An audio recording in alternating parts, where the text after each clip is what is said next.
Good morning students. कल के lecture में हमने क्या देखा था कि Venn diagrams, right. Venn diagrams देखा था, फिर ऑपरेशन ऑफ सेट, सेट पे जो ऑपरेशन हो रहा है वो कौन कौन से ऑपरेशन थे? 3 ऑपरेशन थे, यूनियन, इंटरसेक्ट और difference of set.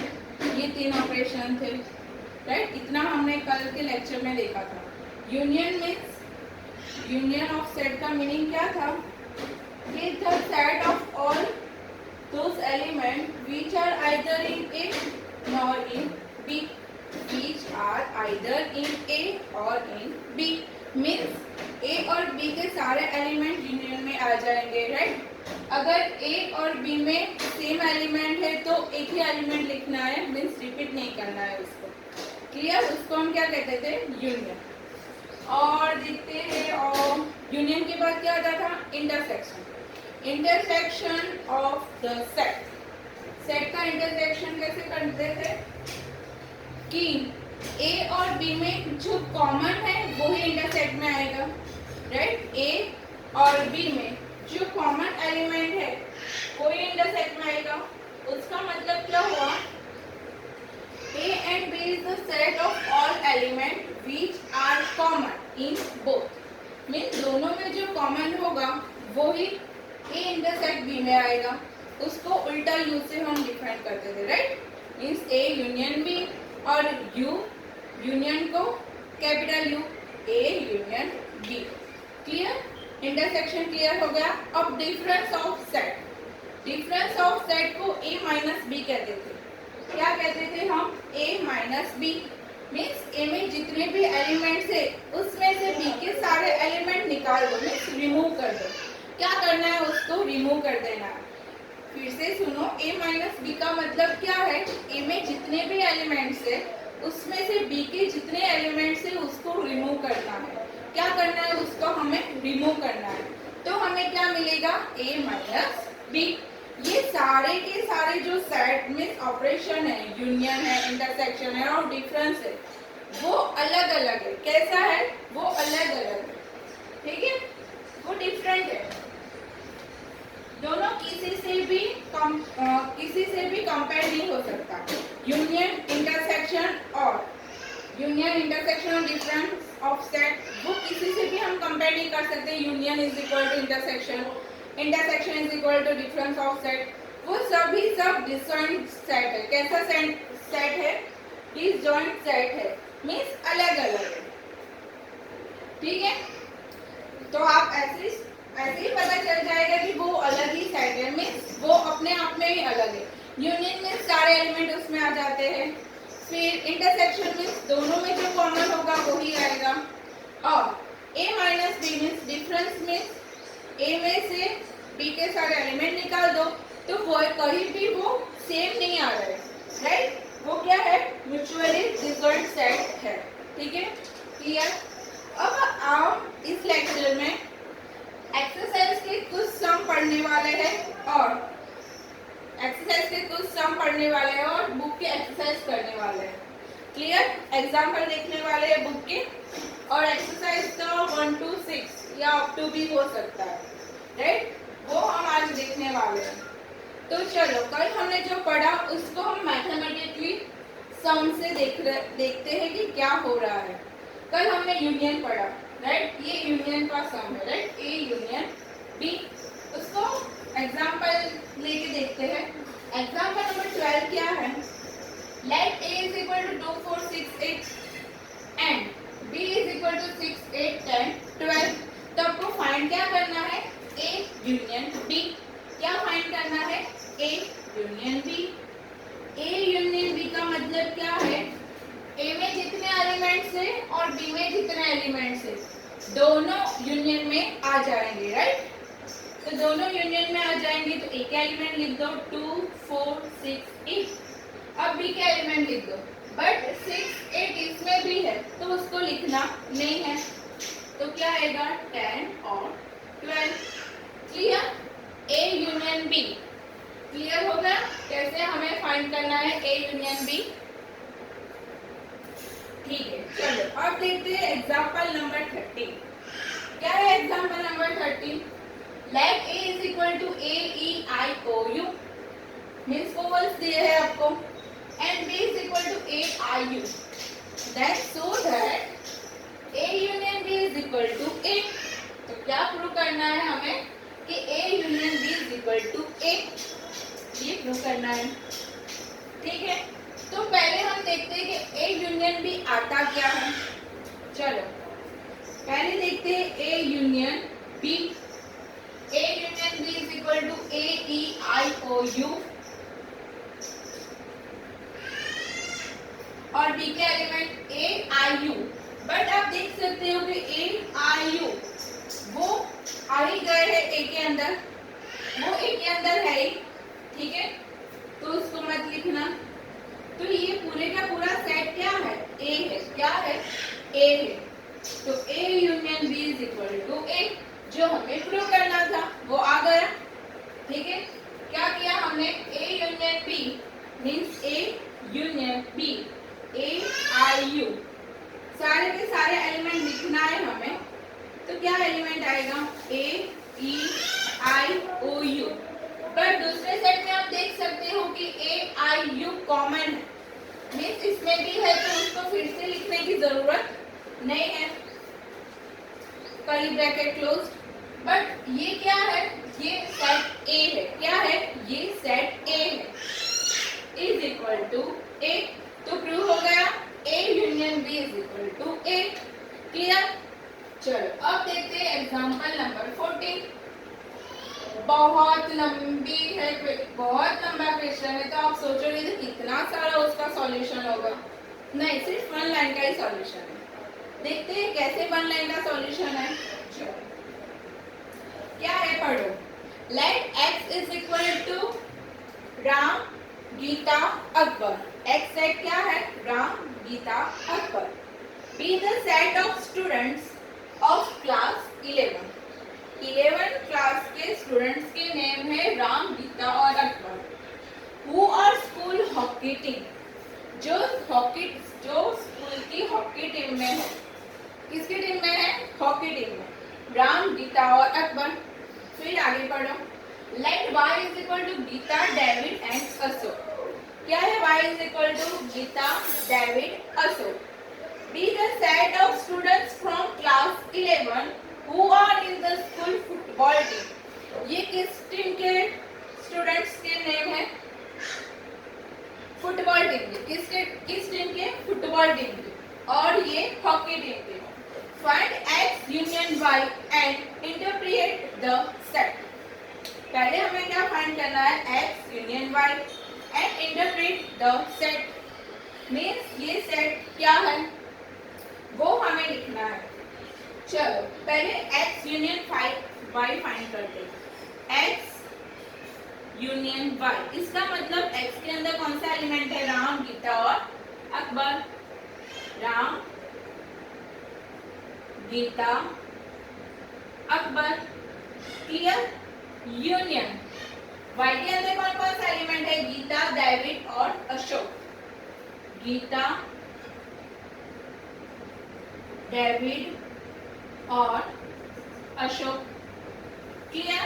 Union means सारे एलिमेंट लिख देने हैं, मीन्स सारे स्टूडेंट आ जाएंगे उसमें। लिखो is equal to Ram Gita Akbar. अब यहाँ पे देखो, गीता यहाँ पे भी है और यहाँ पे भी है, मीन्स दोनों में गीता है, मीन्स दोनों टीम में गीता है। हॉकी टीम में भी गीता है और फुटबॉल टीम में भी गीता है, तो उसको नहीं लिखना है क्योंकि एक बार तो हमने लिख ही दिया। फिर डेविड और अशोक, क्या हुआ, डेविड और अशोक। अब इस सेट का इंटरप्रेट क्या होगा, इस सेट का इंटरप्रेट द सेट क्या होगा, सोचो। आप यहाँ पे देख सकते हो कि स्टूडेंट ऑफ, ओके, आप यहाँ पे देख सकते हो कि हॉकी टीम के भी स्टूडेंट्स हैं, फिर फुटबॉल टीम के भी स्टूडेंट्स हैं, और दोनों में जो पार्टिसिपेट कर रहे हैं वो भी है, मीन्स हॉकी टीम के, फिर फुटबॉल टीम, और जो दोनों में पार्टिसिपेट हो, मीन्स हॉकी में भी हो और फुटबॉल में भी हो, वो ऐसी है स्टूडेंट, कौन सी है, गीता। ठीक है, तो उसको हम कैसे लिखेंगे, चलो उसको हम कैसे लिखेंगे,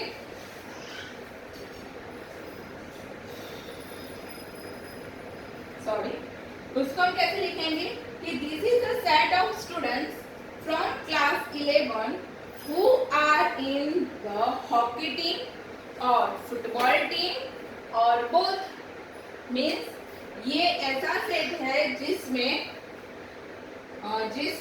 हॉकी टीम के भी स्टूडेंट्स हैं, फिर फुटबॉल टीम का भी स्टूडेंट्स है और बोथ मीन्स दोनों में जो पार्टिसिपेट है वो भी स्टूडेंट्स इसमें है।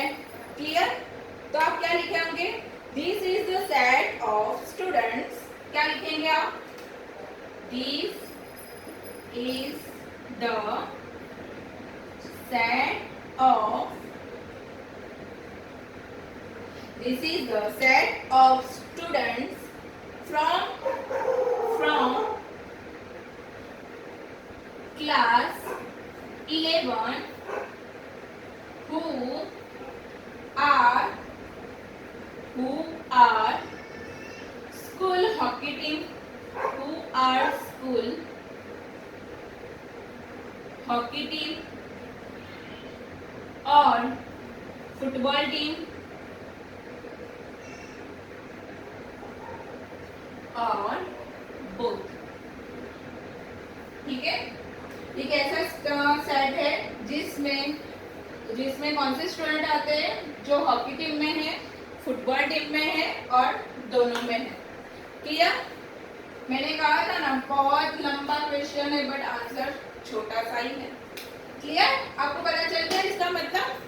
अब आगे देखते हैं एग्जाम्पल नंबर 15। कौन सा एग्जाम्पल? Example number 15। चलो देखते हैं वो क्या है।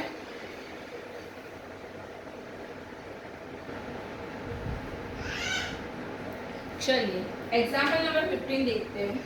Consider the set A is equal to 2 4 6 8 and B is equal to 6 8 10 12। तो आपको फाइंड क्या करना है, A intersect B। Intersect means दोनों में जो कॉमन होगा वो। क्लियर? चलो A इंटरसेक्ट B देखते हैं। A क्या है, 2 4 6 8, B क्या है, 6 8 10 12। अब इन दोनों में कॉमन कौन सा है, 6 और 8, मीन्स दोनों में आता है, तो इंटरसेक्ट का क्या होगा, सेट 6 और 8, मीन्स दोनों में जो कॉमन है वो। क्लियर? अब आते हैं एग्जांपल नंबर 16 पे। क्या है, consider the set X is equal to Ram Gita Akbar, जो आगे हमने एग्जांपल देखा वही, और Y is equal to Gita David और अशोक। तो हमें फाइंड क्या करना है, A इंटरसेक्ट B। क्या फाइंड करना है, A इंटरसेक्ट B। तो सॉरी A नहीं होगा, X इंटरसेक्ट Y होगा। क्या होगा, X इंटरसेक्ट Y, क्योंकि यहाँ पे सेट का नाम क्या है, X और Y। X Y, X is Ram, Gita और Akbar, intersect Geeta David Ashok. Right? इन दोनों में कौन सा कॉमन है, गीता, दोनों में कॉमन। आपने आगे एग्जांपल में देखा कि गीता फुटबॉल टीम में भी है और हॉकी टीम में भी है। क्लियर? तो इसका आंसर क्या आएगा, गीता। क्या आएगा, गीता। अब देखते हैं एग्जांपल नंबर 17। चलो अब देखते हैं example number 17। Let A is equal to 1 up to 10 and B is equal to 2 3 5 7। आपको A और B दिया है, फाइंड क्या करना है, A इंटरसेक्ट B।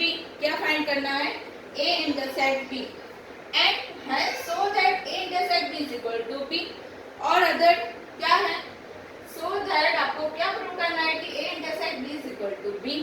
तो फर्स्ट ऑफ ऑल आपको प्रूव करना मीन्स फाइंड क्या करना होगा, A इंटरसेक्ट B, फिर प्रूव क्या करना है कि A intersect B is equal to B। देखते हैं कि A intersect B is equal to B आता है। चलो A intersect B, A means 1 2 3 up to 10 और B इज इक्वल टू 2 3 5 और 7। इंटरसेक्ट मीन्स जो कॉमन होता है, 1 to 10 में 2 3 5 7 आ जाता है। Right? 1 2 3 up to 10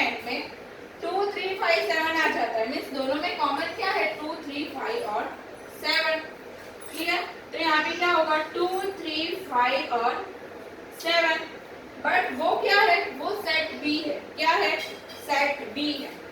is equal to B, क्या प्रूव करना था, A intersect B is equal to B. Clear, आ गया, A intersect B is equal to B आ गया, जो हमें प्रूव करना था। फिर से समझाती हूँ, समझ लो कि यहाँ पे क्या है, ए इज इक्वल टू 1 2 3 4 5 6 7 8 9 और 10।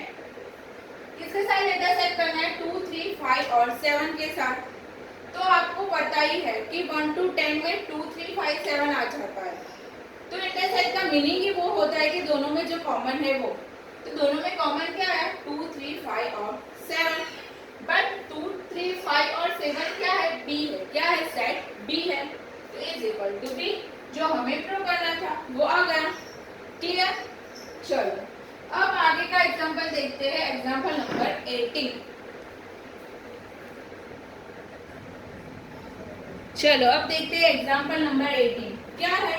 Late a is equal to 1 2 3 4 5 and 6, b is equal to 2 4 6 8। Find क्या करना है, a minus B and b minus ए।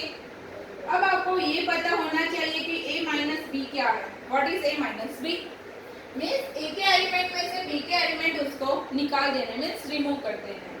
यहाँ पे a एलिमेंट क्या है, 1 2 3 4 5 एंड 6, और b क्या है, 2 4 6 और 8। ए सेट में से बी सेट के सारे एलिमेंट रिमूव कर दे रहे हैं। यहाँ पे 2 आता है तो 2 को रिमूव कर दो, यहाँ पे 4 आता है तो 4 को रिमूव कर दो, 6 आता है तो 6 को रिमूव कर दो। 8 नहीं आता तो उसको कुछ करना ही नहीं है हमें।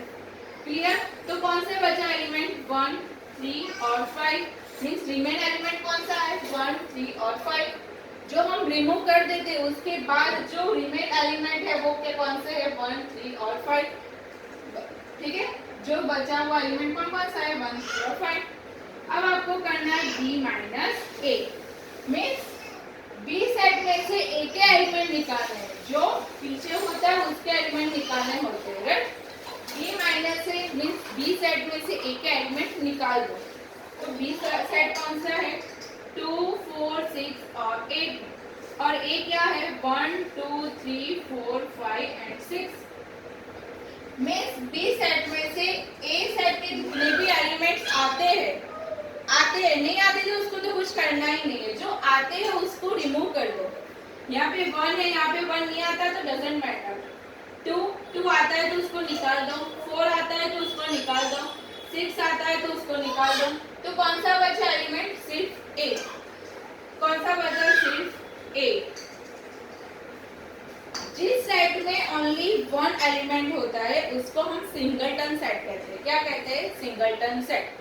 जिसमें ओनली 1 एलिमेंट होते हैं तो उसको क्या कहते हैं, हम सिंगलटन सेट। ओके, अब आते हैं एग्जांपल नंबर 19 पे।